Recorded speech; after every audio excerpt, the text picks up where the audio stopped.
Voici la carte du grand partage de l'Afrique. En 1914, seuls 2 pays avaient échappé à la mainmise européenne. Le Libéria à l'ouest et l'Éthiopie à l'est.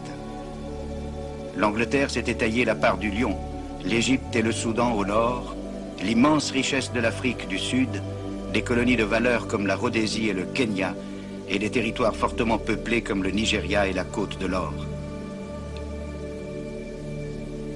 La France occupait l'Algérie depuis 1830.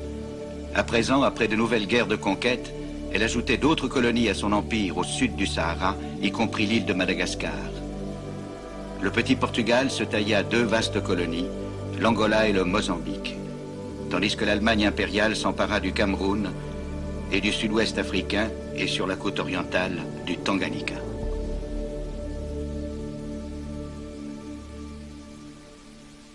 Le vaste bassin du Congo tomba entre les mains du roi Léopold de Belgique. L'Italie et l'Espagne complétaient le reste. La face du continent se trouvait intégralement modifiée. En fait, le mépris des Européens pour les Africains atteignit alors des sommets.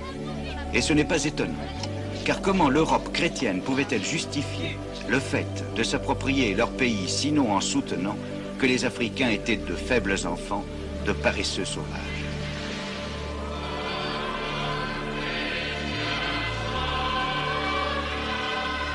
Les faibles enfants, toutefois, ont chanté leur propre version d'un hymne célèbre.